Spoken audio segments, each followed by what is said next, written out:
What's up, everybody? Welcome into Tom Curran's Patriots Talk Podcast. Phil Perry alongside. I'm showing a little bit leg. Phil is ready for October. Back to school outfit for him. September is back to school. But what's going on? Thanks for joining us on YouTube Live. I'm looking at the wrong camera. Here I am. And that's nobody's fault but mine. First time?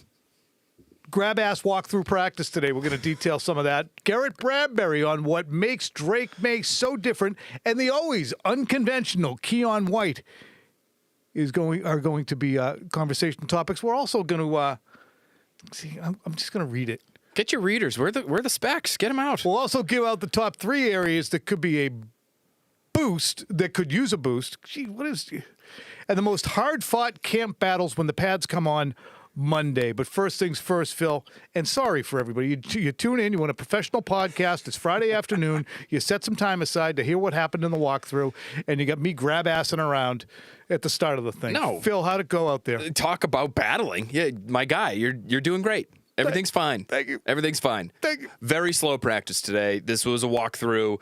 They did work on some third down stuff, which it felt like was the first time we saw that incorporated, and I tried to glean maybe just a little bit of info from what we saw on third down and specifically what portion of the field they targeted, Tom. But other than that, not a whole lot to take away from what we saw on the field, although maybe we could glean a little bit from where these guys are on their respective positional depth charts, just Agreed. based on who we saw playing with whom. And I think that'll be good to delve into because the pads are going to come on, and we have positions like center, left guard, that are going to have keen competition, including wide receiver. We'll hit all those a little bit. And we're also going to look at some of the areas that the Patriots could probably use a little bit more competition, a little bit of a boost with the group. Mike Vrabel, we talked to him before practice, and he alluded to the fact that Christian Wilkins, a Springfield native who went briefly to Framingham and then went to Suffield Academy down in Connecticut and then ended up at Clemson, was the 13th overall pick by the Miami Dolphins. I wasn't really up on the fact that he was a Massachusetts kid. Yeah. Yeah. You know, they go private, and then it's sort of they get forgotten a little bit. You know, it'd be better if, like, it was 2003 and I could tell you everything I need to about Olin Kreutz, because those are the names who stick in my, that period of time. But Christian Wilkins has been released by the Oakland Raiders. They've moved to Las Vegas, you friggin' fossil. And having moved to Las Vegas, they said enough is enough. You're not rehabbing correctly. They cut him. He's available. Mike Vrabel asked, interested? He said, yeah, why not? Of course, we'll do our due diligence. So I'm just throwing that out there because it is a bit of news. But with $60 million in cap space and a team that's won 8 of their last 34 games, you'd have to say everybody's worth a look. No question about it. Oof. And even though, Tom, that's a position that's loaded for them, they have so much money available to them. I'm sort of on Vrabel's side of this. I mean, but why not at least have the conversation? You already have Milton Williams. You already have Christian Barmore. Me personally, I'm not all that worried about the defense. I'd be looking to spend on offense. I'd be looking to, if you can, maybe swing a trade. And even if there's like a 2% or less chance of you acquiring somebody like Terry McLaurin, who I can't stop talking about, who's still not practicing in Washington based on last that I read, then maybe save some of that dough for him. But with $60 million in cap space, Tom, couldn't you afford both guys? I mean, both. It's really Why not that both? crazy. Why not both? So, yeah, I fully agree, and we're going to continue to have this conversation. And I've been remiss because I've hammered this $60 million worth of cap space. I've been remiss in not having asked Vrabel specifically, what do you guys plan to do with all that? Are you rolling it into next year so that you can go free agent crazy? And Vrabel might not be the exact guy to ask, nor is he, prior to a practice, probably amenable to answering that. But he's the lead dog, and he's standing in front of us, and they can't ask, Elliot Wolf because he ain't standing around. So he's going to get that question. He's going to get it soon. Hope he has a good answer for us. Meanwhile, speaking of Mike Vrabel, speaking of defensive linemen, Mike Vrabel spoke about Keion White, who to me is a player that is authentically enigmatic and unconventional. Just the cut of his jib is entirely different. And it is, after watching him now into our 3rd year, that's who he is. He never wavers. I admire his authenticity. I admire the fact that he does not bend the knee and say what you want, say what he presumes the media wants to hear or his coaching staff wants to hear. He's going to say exactly what is on his mind. And as a result, listen to this conversation. First, Mike Vrabel on Keion White, and then Keion White on Mike Vrabel. Well, I mean, I love Keion's attitude. He's a worker. You know, he's a here early. He's got a routine that I think has worked for him. He practices hard. He's conditioned. So again, as we work through this and progress, and we're just a couple days into this, but I think Keion's got a great attitude. I love kind of just being able to coach him. He's very receptive to. He's a very coachable player. He's always been very straightforward with us. Is this like that to you guys? Yeah, I mean, I think most everybody, I would imagine, or hopeful is straightforward. I mean, Keion, there's not a lot of fluff to him. I mean, our conversations are mostly, he wants to know football. He wants to talk football. He wants to. That's his profession. That's his career. That's his passion. So we talk a lot of football, and I've enjoyed getting to know him. Keion White is a full-on, no bullshit guy. I mean, he's not somebody you'd say, I want to play golf with him. I don't know if you'd want to go to dinner with him. Vrabel says no fluff. Here's Keion with no fluff when asked about Mike Vrabel. I think he's a pretty good coach. Why? Because he helps me get better. All right. And that's really just scraping the surface of what the guy says. He's very smart, and I actually talked to him last year after a press conference at his locker. I said, "Hey, I appreciate you spending the time and giving us some insightful and thoughtful answers instead of just sticking to the script." It's like, "You're welcome. See you later." He has no interest in giving you what he thinks you want, right? Like, Yep. I think some guys are trying to play the game and they want to just be, it's just their nature. Can I just get these people away from my locker? Well, there's that and then part not of it. have a firestorm afterwards. Well, there's that part of it. And there are guys that I think genuinely want to, help. Hey, you're trying to get a story here. I'm going to try to help you out.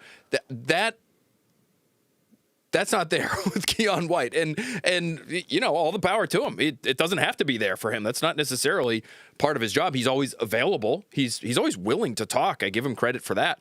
But you're right. I think unconventional is the right word. A lot of his answers, and just to give a little context as to that last unconventional answer we just heard from him, the first question he got on Vrabel was from Dan Roach, and just a softball on Vrabel, giving him the opportunity to say something along the lines of, I've really enjoyed working with him. He's taught me a lot. Obviously, he played this position too, and I feel like my game's really going to be able to grow while he's working with us here. And he said something along the lines of, for me, a good coach helps you get better and helps the team win. So, we'll see, or something to that degree. And I followed up and said, Are you still trying to figure out if Mike Vrabel's a good coach or not?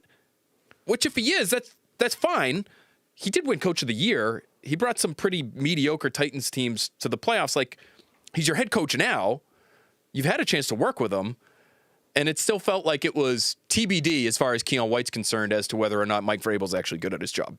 Which is just not something you hear all that often. It's just, I don't know if it's kids these days, but I mean, he's probably 23 or 24, so he's like 8 years removed from Pop Warner football. And he's looking at this guy who's been in the NFL since 1997, went to Ohio State, was one of the Big Ten Defensive Player of the Year, and going, we'll see. Which, again, I don't begrudge him that. You don't have to throw around platitudes to give Mike Vrabel the back rub, and he probably appreciates it and will probably enjoy his time with Keion White if Keion White plays well, because I could just imagine Vrabel using that as a needling thing. Even Keion liked that one. We'll see if Keion likes this. We'll see if Keion thinks I'm a good coach after this. I could see that for sure, because this has sort of been Keion White's nature the last, 9 months or so. He is the resident coaching critic. He really let Mayo's staff have it at the end of last year, and then even back in June. I don't know if you remember this comment after a mini camp practice, I think it was, where he said, basically last year I was training myself. Now I feel like I have a coach, which is just an unbelievable shot at the people that he was spending a lot of time with last year. That's like one of those boxing shots where they have the still action and the mouth guards going into the first round and the first row and the spray from the sweat. I'm going to say use the word weird. Weird meaning unconventional. So is weird bad, Phil? In a very buttoned-down league in which certainly many programs and many individuals look at a player and say, this guy's too weird for me. Bill Belichick didn't do that. Bill Belichick's a weird guy himself. Bill Belichick likes weird, and he was a renegade. Charlie Pierce described Belichick as the last renegade. I think that was what it called, or revolutionary, or rebel, whatever it was. And he's right. Bill would do shit that nobody else was doing. I'm going to go my own way. I'm going to dress how I want. I'm not going to get in the coaches' union. But is it good to have a guy who's a little bit odd, different, I think duck? I think it's okay to have that on the defensive line. I think coaches understand that there are certain positions where you're going to have big personalities. You're going to have guys that have a certain kind of mindset. And as long as they're taking the coaching and as long as they can physically execute the job that you're asking them to execute, you're okay with it and you expect it. And so Keion White is not your stereotypical defensive lineman, I don't think by any stretch. But I think guys that coach that position are used to dealing with different personalities. I'll just put it that way. And so to me, it's fine. It's fine to be weird. Although I can remember, Tom, a couple of years ago before the draft, talking to people about Keion White. We actually did. It was really weird the way it worked out. I mean, it was great the way it worked out. So why we talked to people like Rob Ninkovich. We were talking to Rob Ninkovich about who are the prototypes. What is Bill Belichick looking for in an edge defender? He gives me a list of adjectives. I go through based on my notes and based on the work of people like Dane Brugler, 4 players who fit those adjectives. And Keion White was the first name atop the list. This was like a month before the draft. Mm-hmm. And then they go ahead and they draft Keion White. But I remember talking to people, coaches and scouts about Keion White beforehand, and they knew he was weird, Tom. Like getting into fights at practice, just like had no time for the typical college athlete who might get drunk on the weekend and then be hungover the next day for the team meeting. Like that was not cool with him at Georgia Tech. Like he was already very serious and very professional and very not college-like. So credit to him for that. But I think there were people who looked at him and said, I don't know if this guy's going to work in our locker room. Mm-hmm. Like, I don't know if anybody's going to like this guy. And again, credit to Bill Belichick, because it looks like he could be a good player, but that didn't matter to Bill. And again, when I say weird, we're talking unconventional. Maybe I'll jettison the word weird and say unconventional, because to look at somebody who treats his job with a monastic approach, which he seems to do, and is no bullshit all the time, it's such a departure from just, social media goofiness or, whatever other. But it was weird because he was wearing his hat sideways today with these big goofy sunglasses. You never know what you're going to get. What are you going to get from Keion White on Monday when the pads come on? Here's one more Keion White quote. And again, if you're a Patriots fan, you're going to enjoy this attitude. Going pretty well so far. I feel like you don't really know things until the pads really come on and you start playing real football, though. So we just still take it day by day. I think we're sharp on defense and know we need to go, which is always a good thing, especially this early on when you're messing up. Not messing up and everything like that is a good sign. But again, you'll really know on Monday. Good stuff there. Also, at the end of the time with us, he was asked, what is it going to be like on Monday? What is your goal? And he said, I don't want not a yard. I don't want them to get a yard. I want every single play to be a negative play. I want to drive them backwards. I know that's not going to happen, but every single play needs to be a negative play.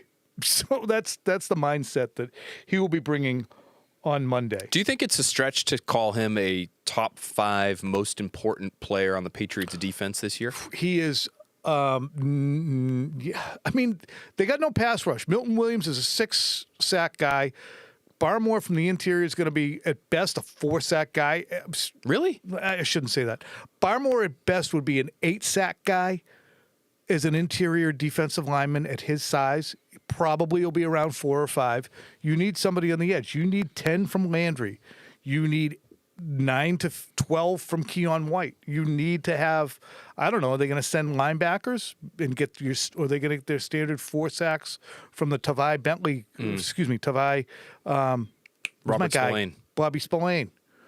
So you have to generate more sacks. You can't walk around with a straight face and have 28 sacks. Yeah, I'm just thinking about it. You know, Christian Gonzalez, I would say Williams and Barmore, those are for me probably the 3 most important players on their defense, because you need those guys to be very good players in order for your defense to be very good.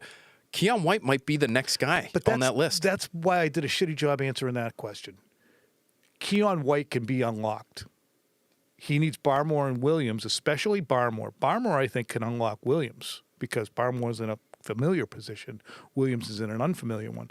Barmore should unlock the entire defense. I would say Barmore might be the most important. He might be.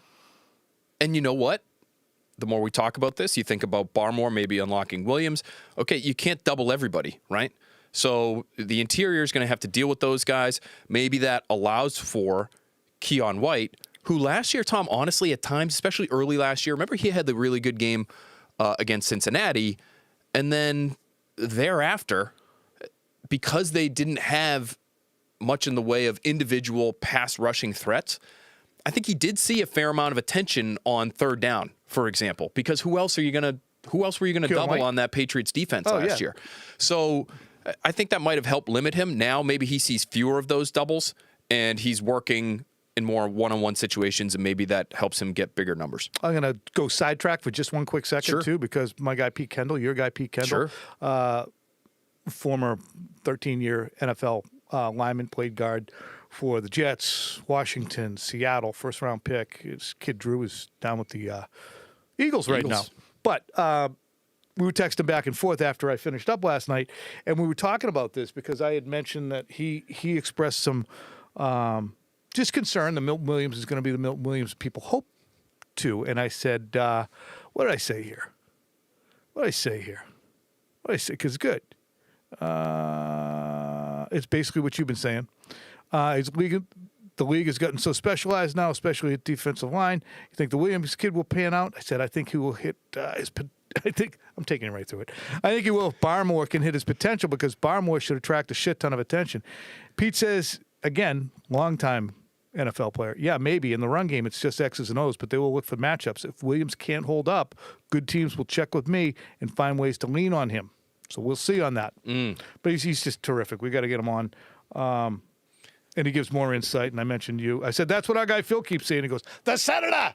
But it is. It's very interesting because as good as Barmore can be, that unlocks Williams, which could unlock White, which to me, Keion White is a fascinating guy.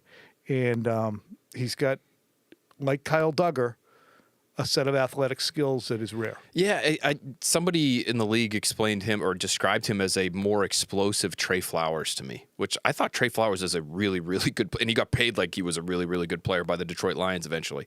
But he was a real factor, Flowers was. You could use him all up and down the line. You could use him over the center. You could use him on the edge. He was great against the run and the pass. Like, that's what Keion White should be. Keion White looks like a superhero.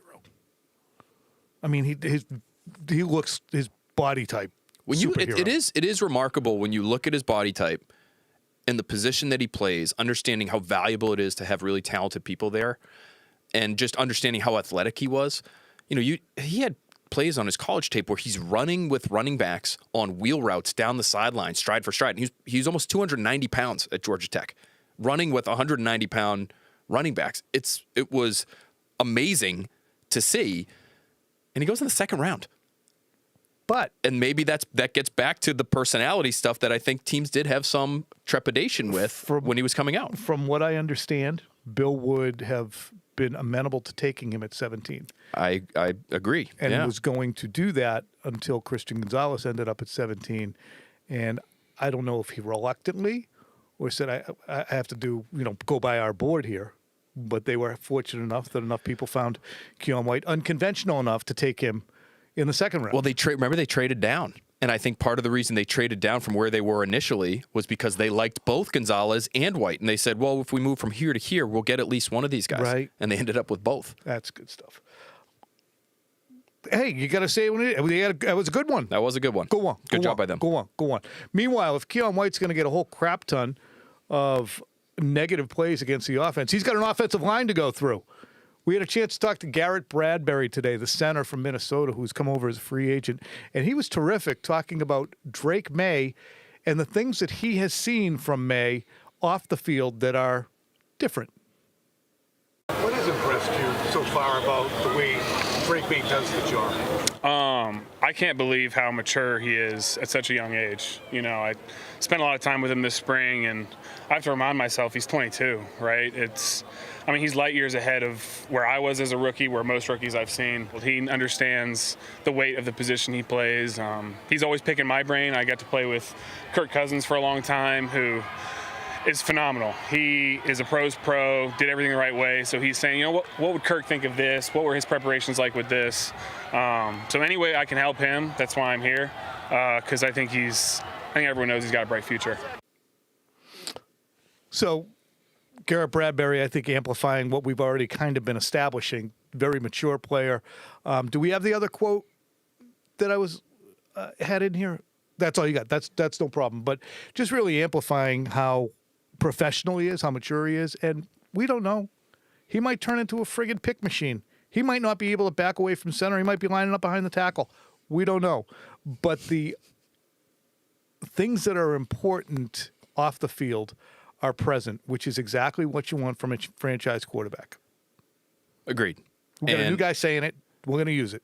And this is a good opportunity, I think, for us to, just hit on a little bit of what we saw at today's practice, because I do think it speaks to his game.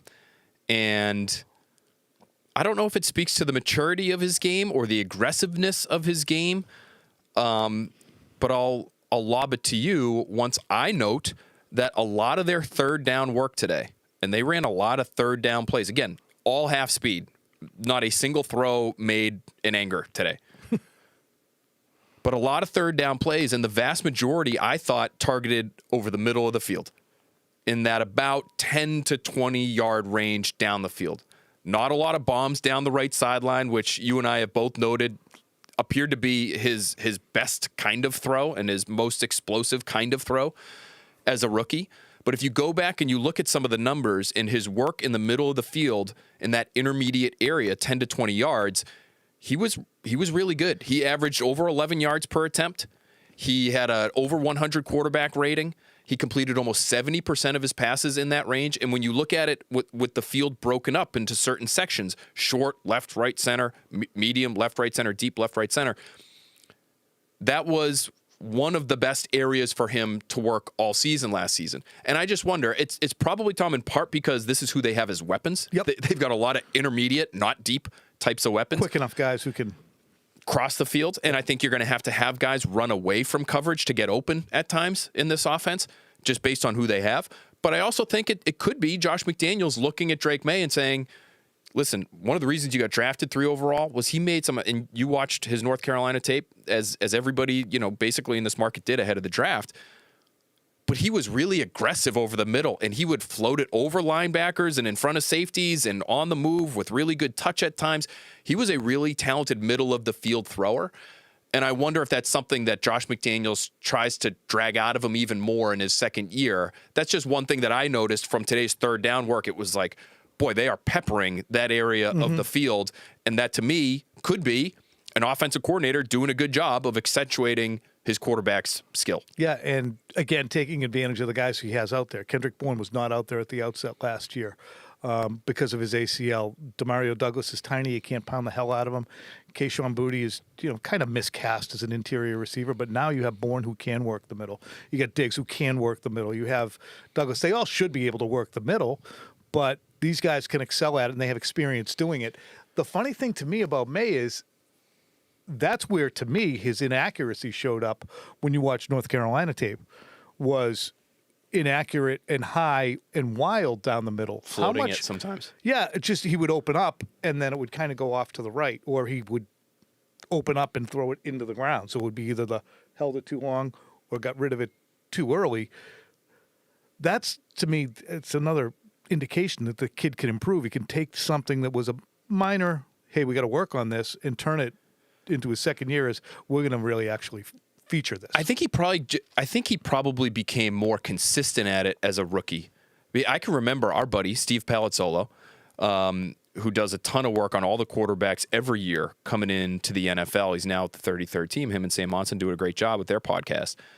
But I remember him telling us on Next Pats, Drake May was one of the most talented middle of the field throwers he's ever seen in college, because the good throws stood out to him in such a positive way. And it was, if he can be more consistent with these, you could have something really special, because that is in some ways what separates the great ones in terms of their pocket passing. You know, there's a lot of guys that can pick on one-on-one matchups on the outside, but there's not as many who are willing to throw it into traffic and trust their accuracy and their arm strength to put in exactly the right spot. The margin for error is slimmer over the middle of the field. So if you're willing to do it, again, I don't know if that speaks to his, to get back to the Bradbury quote, I don't know if that makes him a mature quarterback, Tom, or a crazy one. Yeah. Like, you know, your willingness to target the middle of the field and just trust it. And I've got this bazooka off my right shoulder here, and I'm just going to rip this thing because that's who I am.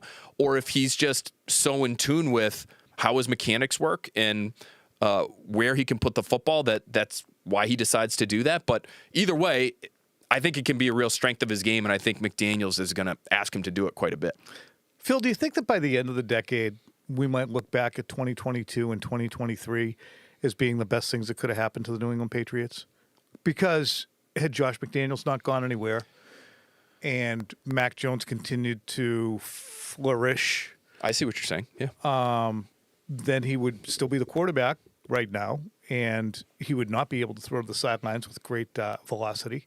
He would be throwing a lot of anticipation throws, and you wouldn't have Drake May, who can make those throws. It's really interesting in the same way that had Adam Vinatieri made a field goal against either the Kansas City Chiefs or the Buffalo Bills at the end of the 1999 season, Pete Carroll probably was not going to get fired, but he missed it. And in came Bill Belichick. Otherwise, the team was going to go 9-7. Might have made the playoffs. I can't remember exactly, but they needed that miss from Adam Vinatieri. You going to look that up? No, but I mean, these are like what do they call these? These are sliding door moments, Or butterfly effect types yeah. of moments. It's a great question. Had Josh McDaniels stayed and had Mac Jones then also stayed, was there any chance you could get like Brock Purdy type performance out of Drake, out of I don't even think that Mac Jones arm is that strong. I don't think you could. I think Brock Purdy also is a better athlete, and he does some things in terms of scrambling around and making people miss that I'm not sure would have ever been a part of Mac Jones's game. But I think that's what you would have been hoping for, is that like they really nailed it in the draft to surround Mac Jones with talent, and Josh McDaniels just was cooking up some nasty business on a weekly basis to get the most out of the quarterback. Do you think Bill would have drafted Jalen Polk? For another day, for another day, for another day. Let's get after it. We're 31 minutes in. I was trying to do these in 20 minutes, and we've been prattling on here. Thank you to everybody who's been joining us on the YouTube Lives. I have not asked John Henry or Casey Keene how many people have done it. It's Friday afternoon. Our producer, Casey, is probably sitting out there. Jared's going, oh, my God, traffic. But developing positions of need, some areas on this roster that you're looking at after just 3 days of ramp-up periods and saying, boy, they really don't have a lot of guys there. I'm going to give you three right now, and Phil can fill in or amplify them. For me, tight end. Austin Hooper's not out there yet. Hunter Henry's the lead guy. Jack Westover is another guy, a guy named C.J. Dupree. If they're going to run two tight ends, and the two tight ends are one who's about the 12th to 18th best in the league, or 12th to 15th best, and the other guy who I like a lot as a second tight end is probably among second tight ends about 18th, 20th. That's you need more guys. I still think that they should have made moves at that position in the offseason.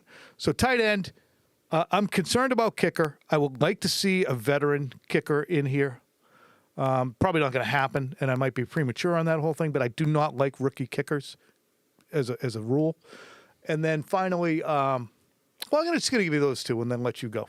I want to go tackle. Because even after drafting a tackle... Hey, can you give me a 20? Sorry, YouTube Live crew. Normally, I would... I would be able to say, you know what, Phil, I have to use the restroom because I just worked out and I had a whole mess of water.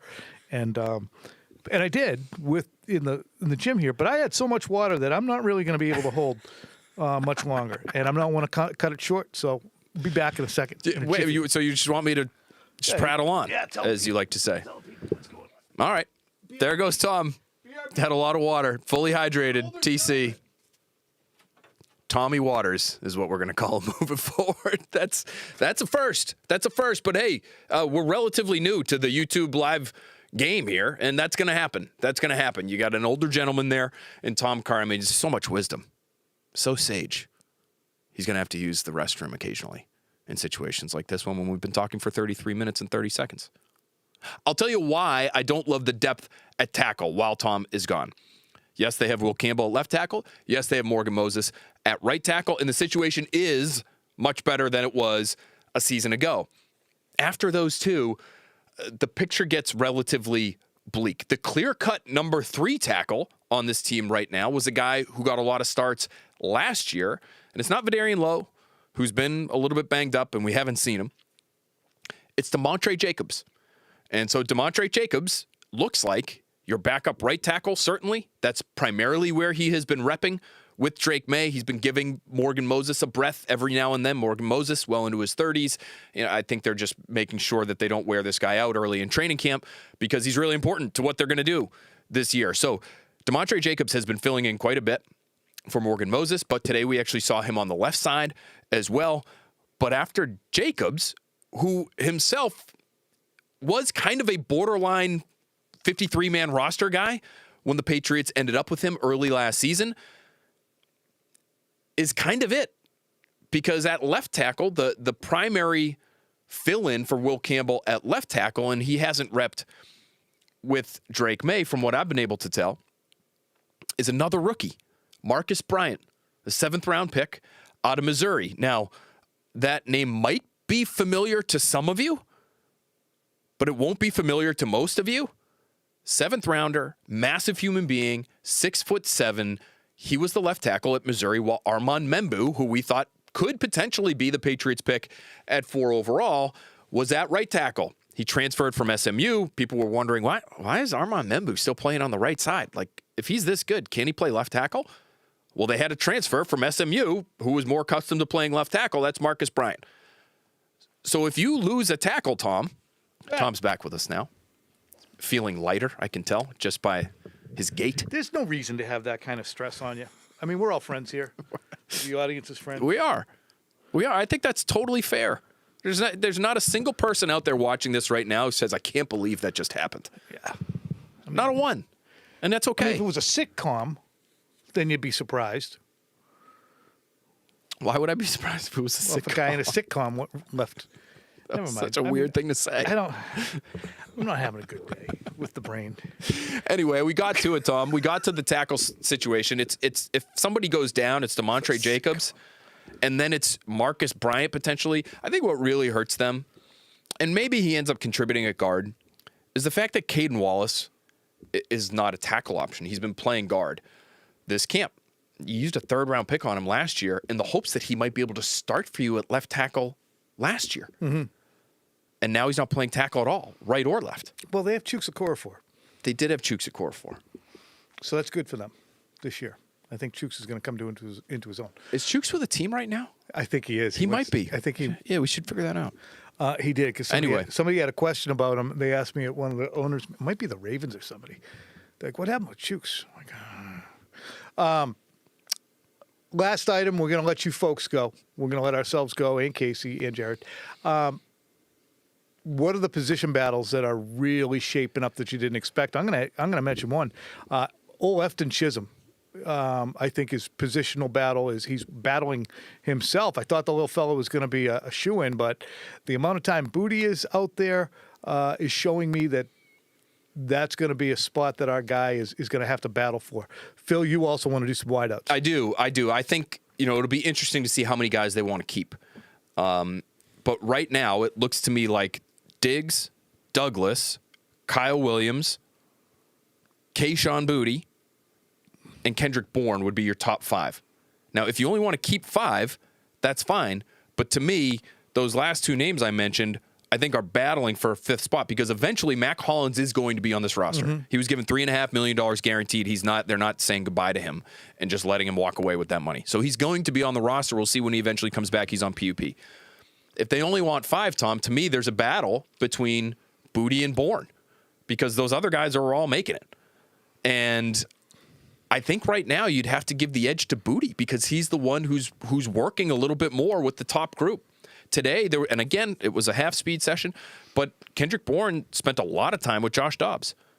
And I think right now I've seen more of Booty with May and getting targets from May than I have Bourne. So everybody's been working with, aside from Stephon Diggs, who I think has really only worked with May, everybody else has kind of been working with everybody else. But I would say those two could be battling for that last receiver spot whenever Mac Hollins comes back. If you ask this reporter what the sensible thing to do would be, it would be keep Keion Booty, give him the football, allow him to reach his potential because I think it's fairly decent as long as he is maturely approaching the business of professional football. And I think he's better at that than Polk and Baker. Not behind the scenes, but I think he's better at that. However, I do think that he has some maturation to go through as a professional. I would keep him because I think that he's very good in terms of body control, securing the ball, etc. But my instinct is, from the times I've spoken to Josh McDaniels, he friggin' loves Kendrick Bourne. Loves him. So that's why I resist the idea that it's going to be Booty over Bourne, even though I would say Booty's probably better in some ways. It's interesting, just because they're similar in that they can both do a little bit of everything. Neither one is like a true outside, down the field type of guy, but neither one is really a true slot guy either. So I think that's a good thing. They're both pretty versatile. It's just Booty has the age thing over Bourne. Yep. And Bourne is a couple years removed from a torn ACL. And so, I agree with you. Especially because he has that experience with McDaniels, I think that would help. Especially, it's an offense that can be relatively complicated. And so maybe he would be a little bit more dependable. But if they think there's a ceiling there that Booty hasn't yet reached, then maybe that's the way they would go. Also, left guard / center are competitions. Yeah. I'm not saying that they are competitions in which I would say they're 50-50. It's a coin flip. But Jared Wilson's going to get every opportunity to try and unseat. I think he is. It's been interesting to watch. He and Garrett Bradbury have both repped quite a bit with Drake May as the first team center. Now, Bradbury's always the first one out there. So I would say he has, he's sort of in pole position right now to win that center job. And when we spoke to him today, Tom, it's easy to see why people like him. He seems really smart. He seems like he's got a good head on his shoulders. But Wilson's getting an opportunity to rep with Cole Strange with that first team at left guard too. So I think there's like too many competitions going on there, and they're just going to try to figure out who the best two, what combination is best there between those three guys. Wilson, at the very least, looks like the top interior backup, right? So even if they go into the season with Bradbury starting at center and Strange starting at left guard, Wilson to me would be, if there was an injury, he'd be the guy to go in at either guard spot or center when needed. It occurs to me as we speak about this, have we even seen Old City So? Not with Drake May. If we have, it's been very seldom. Ticketed as a starter last year. Going into last year, he was, yeah. Well, because 2 years ago, he had a pretty good year, I thought. Yeah. And I know the incoming coaching staff thought he was going to play a lot for them. Any other positions we need to highlight, really? No, I thought that there could be a battle at running back, but there really hasn't been. I still think Ramondre Stevenson is the top dog there, although all three guys have been repping with the first team and all three guys have been getting targeted in the pass game. So it could be this is like hell for fantasy football players, but it could be a running back by committee sort of situation with Josh McDaniels using whoever he likes best in a given week. I'll say this quick to all the people out there who are wondering, is he playing the way that people thought? Every time Travion Henderson touches the ball, Phil, in my opinion, he looks electric. Yeah, he does. He looks so fast and strong. To me, you have to get him the ball more than the traditional Josh McDaniels third down back would get the ball. Now, sometimes those guys loaded up on touches, based on the matchup of the situation, but I would be willing to use He's a him. souped up Danny Woodhead. I'd use him the way the Lions used Jahmyr Gibbs. And Danny it was Woodhead got the ball a lot as a running back. He's a souped up Danny Woodhead. Danny And Woodhead that's not a slight. was a good example of that kind of back that you and I talk about, where we talk about the true big back between the tackles, the LeGarrette Blount, the Ben Jarvis, Green Ellis. Then you've got the true third down back like a James White or a Shane Vereen. Then you've got that in-between guy who can do a little Burkhead. both. Rex Burkhead. But I thought Danny Woodhead was that guy too. Yeah. They were totally comfortable handing him the football as well as throwing him the football. Deion Lewis was similar too. Another really undersized guy, but he could do both. I think that's what Travion Henderson should be. I love that. All right. Hey, great pod. Great first week. We're not going to give you guys a pod tomorrow. Sorry. It's Saturday. They got to practice, but we're not going through that whole song and dance. Okay? But we will be back after it on Monday. Not only are we going to be back at it with the pod, it's going to be at 3 o'clock on YouTube Live. We're going to be doing Training Camp Central from down at Gillette, half an hour, because when the pads come on, Phil and Tom come on with takes. Love you guys. Thanks. Have a great weekend. It's going to be a little cooler, a little nicer. And stay safe from those Thunder Boomers.